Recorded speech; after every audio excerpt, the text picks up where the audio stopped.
भक्तों राधे राधे, जय श्री कृष्णा। भक्तों आप सभी लोग जानते हैं कि 25 दिसंबर 2025 यानी गुरुवार को पड़ रही है पौष मास की तुलसी दिवस। और भक्तों ये वह तिथि है जो पौष मास में पड़ने वाली सबसे बड़ी तिथि है, क्योंकि ये गुरुवार के दिन पड़ रही है और इसका बहुत ही बड़ा और विशेष महत्व होता है।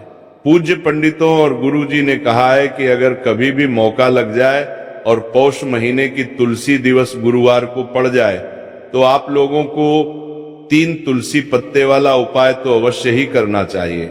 इन दोनों का संयोग बहुत ही कमना में आता है।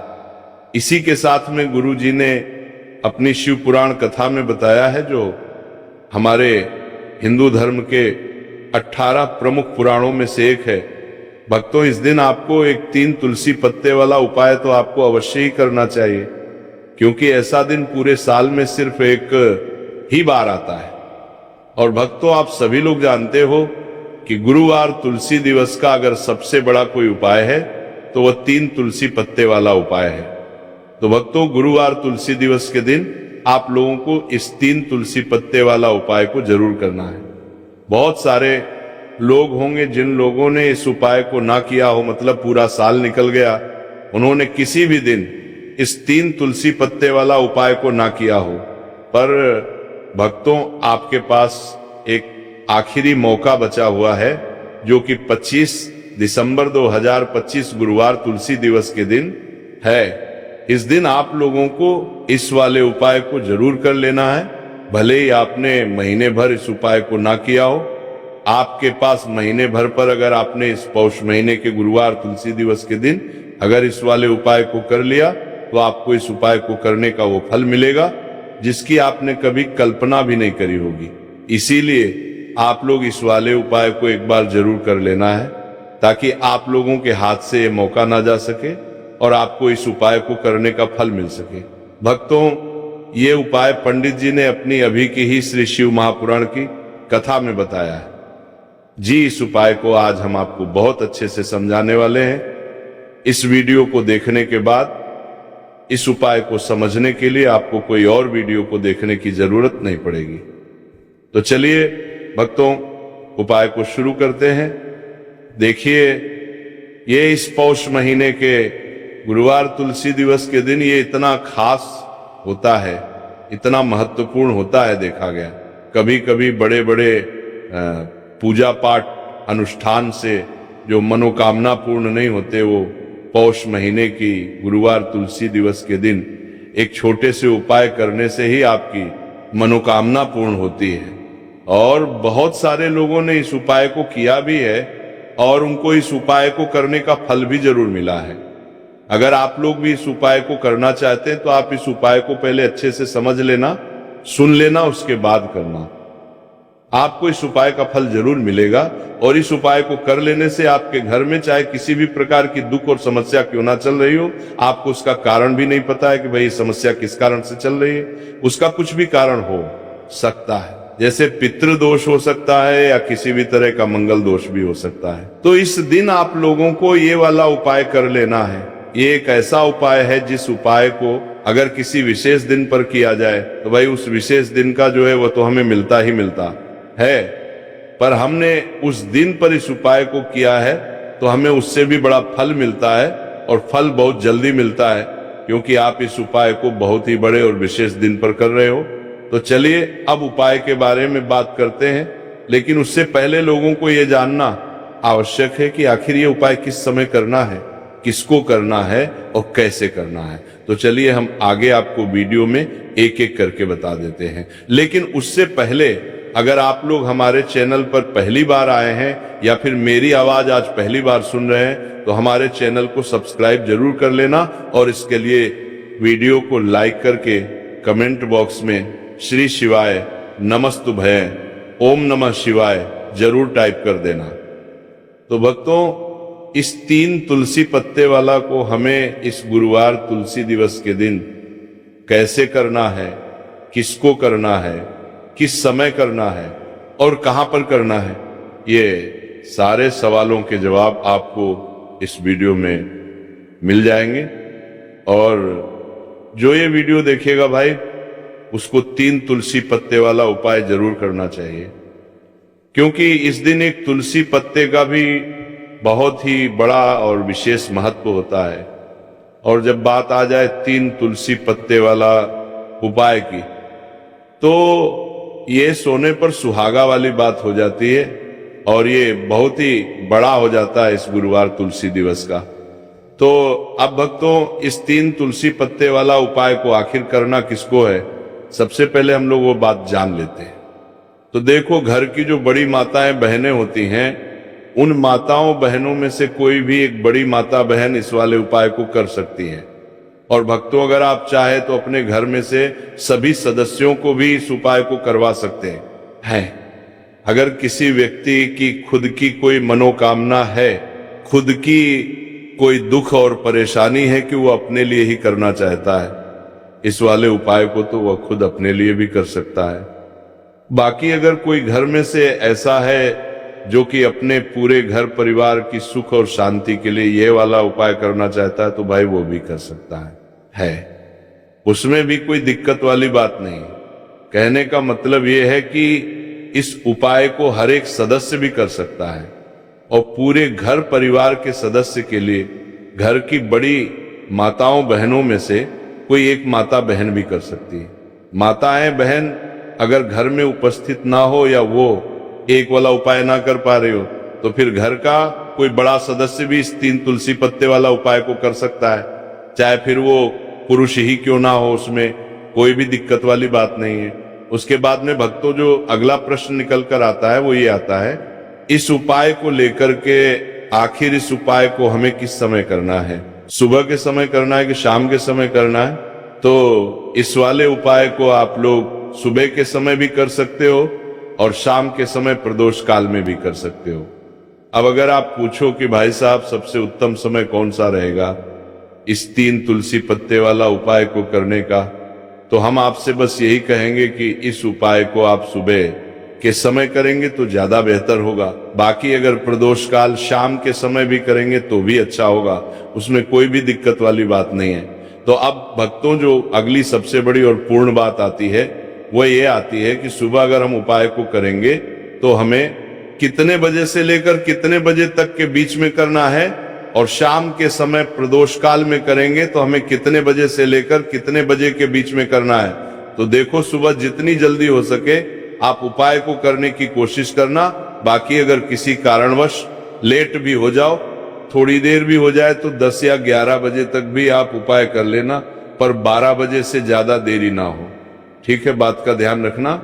उसके बाद में भक्तों, अगर शाम के समय प्रदोष काल की बात करें, प्रदोष काल का जो समय है होता है वो शाम के 6 बजे से शुरू हो जाता है। मतलब शाम के 6 बजे से लेकर 7 बजे के बीच का जो समय होता है, ये समय प्रदोष काल का समय होता है।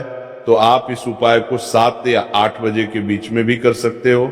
मतलब शाम के 6 बजे से रात 8 बजे के बीच में आप कभी भी इस वाले उपाय को कर सकते हो, उसमें कोई भी दिक्कत वाली बात नहीं है। तो चलिए भक्तों, जान लेते हैं सबसे पहले उपाय के बारे में, जो कि है तुलसी जी के पत्तों का बहुत ही चमत्कारिक उपाय। देखिए, हम सभी के घरों में माता तुलसी का पौधा अवश्य ही होता है। तो देखिए, हमें तुलसी जी के पौधे से सबसे पहले तो 3 पत्ते तोड़ने हैं। तो देखिए, तुलसी जी के आपको 3 पत्ते तोड़ लेने हैं, और इन तुलसी जी के पत्तों को तोड़ने के बाद आपको एक चुटकी हल्दी भी अपने साथ में लेनी है। हल्दी के अंदर आपको जल मिलाकर के पेस्ट के रूप में तैयार करना है, और इसी के साथ में आपको एक दीपक भी लेना होगा। दीपक आप मिट्टी का भी ले सकते हैं, आटे का भी ले सकते हैं, और इस दीपक में आपको शुद्ध घी डाल के इसमें आपको लंबी रुई की बाती का प्रयोग करना है। देखिए भक्तों, आपके पास है 3 तुलसी जी के पत्ते।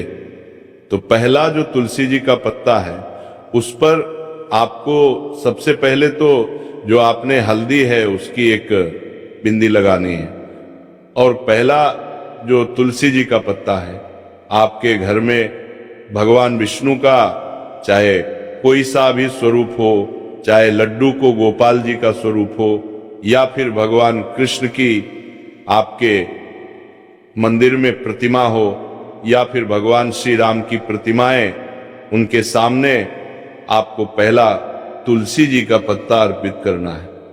अब देखिए भक्तों, आपके पास जो 2 तुलसी जी के पत्ते हैं और आपके पास जो एक दीपक है, इन्हें आपको लेकर के पहुंचना है अपने ही घर में। तुलसी जी के पौधे के पास में देखिए, सबसे पहले तो आपके पास जो 2 तुलसी जी के पत्ते हैं, उन पर भी आपको हल्दी की एक एक बिंदी लगानी है और उन दोनों ही जी के पत्तों को आपको अपने घर में तुलसी जी के पौधे के वहां पर ही अर्पित कर देने हैं। और इस प्रकार से ये दोनों पत्ते भी तुलसी जी के पौधे के पास में अर्पित करने के बाद अंत में जो आपके पास एक लंबी बाती का दीपक है, इसे आपको तुलसी जी के पौधे के पास में ही प्रज्वलित कर देना है। जो भी व्यक्ति अपने ही घर पर गुरुवार तुलसी दिवस के दिन इस प्रकार से तुलसी जी के 3 पत्तों का ये उपाय कर लेता है, तो उसका परिवार हमेशा खुश रहता है। उसके परिवार में कभी भी कोई भी संकट उत्पन्न नहीं होता है और यदि आपके घर में जो भी ग्रह क्लेश है वो भी समाप्त होते हैं। तो इस प्रकार से आपको ये पहला उपाय करना है। अब भक्तों, हम जान लेते हैं दूसरे उपाय के बारे में। देखिए, इस उपाय को करने के लिए भी आपको मात्र 1 लोटा शुद्ध जल लेना है तांबे के पात्र के अंदर, और इसी के साथ में आपको एक प्यारी सी और सुंदर सी बेलपत्र ले ली है। बेलपत्र है वो कहीं से भी खंडित नहीं होनी चाहिए, इस बात का ध्यान रखना है। बेलपत्र यदि आपको प्राप्त नहीं हो पाती है तो आप शिवलिंग पर चढ़ी हुई बेलपत्र को पुनः शुद्ध जल से धो करके उसका उपयोग कर सकते हैं। देखिए, इस उपाय को आप सुबह से लेकर के शाम तक किसी भी समय में कर सकते हैं। देखिए, मंदिर पहुंचने के बाद सबसे पहले तो आपके पास जो अपनी हथेली में रखना है और आपको कुंडकेश्वर महादेव से प्रार्थना है कि मेरे शरीर में या फिर मेरे परिवार के इस सदस्य के शरीर में कोई भी भारी रोग हो चुका है जिसमें उसे आराम नहीं मिल पा रहा है। डॉक्टरों को लगातार दिखा रहे हैं, दवाओं का लगातार सेवन कर रहे हैं, लेकिन बीमारी में आराम नहीं मिल पा रहा है। हे मेरे कुंडकेश्वर महादेव, मुझे अपनी बीमारी में आराम दिलाने की कृपा करें। इस प्रकार से आपको कामना करते हुए ये जो एक बेलपत्र है, इसे आपको माता अशोक सुंदरी वाले स्थान पर अर्पित करनी है।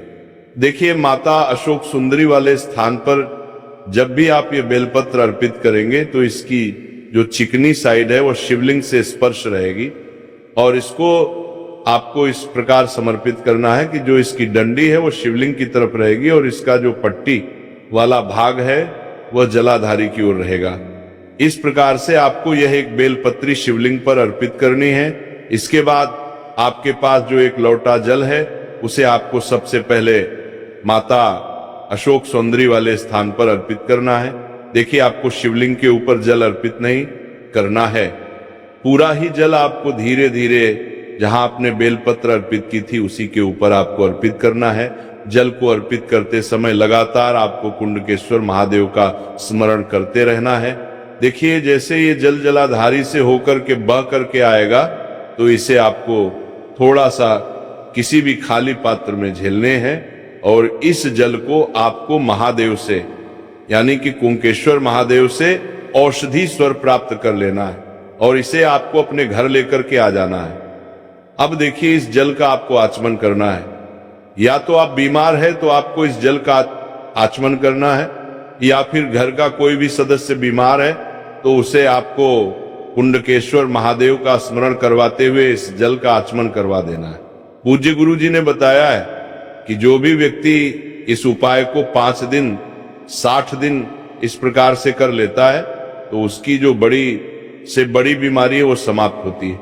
देखिए, अब हम जान लेते हैं तीसरे उपाय के बारे में। देखिए, ये जो उपाय है विशेषकर उन लोगों को करना चाहिए जो बहुत ही अधिक बीमार पड़ते हैं, यानी कि आपके घर में जितनी भी कमाई होती है वो सभी बीमारी में खर्च हो जाते हैं, या फिर आपके घर में ऐसा कोई भी व्यक्ति है जो बहुत अधिक गुस्सा करता है, जिससे बहुत ही अधिक क्लेश आता है, तो उसके लिए भी आप ये उपाय कर सकते हैं। तो देखिए, इस उपाय को करने के लिए आपको गिन करके गुड़ के 7 टुकड़े लेने हैं। गुड़ के आपको 7 टुकड़े लेने हैं। देखिए, आपके घर में जो व्यक्ति बहुत अधिक बीमार रहता है या फिर कोई व्यक्ति बहुत अधिक गुस्सा करता है, तो आपको ये जो 7 गुड़ के टुकड़े हैं अपने सीधे हाथ में रखना है और उस व्यक्ति के ऊपर से आपको घड़ी की दिशा में 7 बार सर से लेकर के पैर तक उतार लेने हैं। यानी कि उस व्यक्ति के सर से लेकर के पैर तक आपको इन गुड़ के टुकड़ों को 7 बार घड़ी की दिशा में घुमा लेना है। अब देखिए, इन गुड़ के टुकड़ों को बाहर घुमाने के बाद आपको लेकर के सीधे पहुंचना है भगवान शिव के मंदिर आपके घर में। यदि शिवलिंग है तो वहां पर भी आप इस उपाय को कर सकते हैं या फिर मंदिर में भी इस उपाय को कर सकते हैं। अब देखिए, आपके हाथ में जो 7 गुड़ के टुकड़े थे जिन्हें आप मंदिर लेकर के आए थे, उन्हें आपको शिवलिंग के ऊपर रखना नहीं है, केवल शिवलिंग के ऊपर आपको 7 बार घुमाना है। और जब भी आप ये गुड़ के टुकड़े घुमाएंगे तब आप कल्याण शाबर महादेव का बहुत ही सुंदर सा नाम लेना है। गुड़ के टुकड़ों को इस प्रकार से घुमाने के बाद आपको महादेव से प्रार्थना करनी है कि हे मेरे महादेव, कि ये जो मेरे परिवार का व्यक्ति है बहुत अधिक बीमार रहता है, बहुत अधिक गुस्सा करता है, क्रोध करता है, हमेशा चिड़चिड़ा रहता है, आप इसकी इस प्रकार की जो समस्याएं हैं उन्हें दूर करें। और इसके बाद आपको ये जो गुड़ के टुकड़े हैं 7, इन्हें अपने घर लेकर के आ जाना है और एक एक गुड़ का टुकड़ा आपको प्रतिदिन जो व्यक्ति बीमार है या फिर जो बहुत अधिक गुस्सा करता है उसे खिला देना है। उसे बरी है उनको बरान तक खानी। व्यक्ति का जो भी क्रोध है, गुस्सा है, वो हमेशा के लिए शांत हो जाएगा। इस प्रकार से आपको ये उपाय करना है। देखिए, गुरुजी ने बताया है कि जो भी व्यक्ति इस उपाय को इस प्रकार से गुरुवार तुलसी दिवस के दिन या फिर आने वाली पूर्णिमा या फिर पंचमी की तिथि पर कर लेता है तो महादेव और माता रानी की कृपा से उसकी जो भी मनोकामना है वह निश्चित ही परिपूर्ण हो जाती है। तो भक्तों, ये थे पूज्य गुरु जी द्वारा बताए गए कुछ बहुत ही खास उपाय। अगर आपको जानकारी अच्छी लगी हो तो वीडियो लाइक करिएगा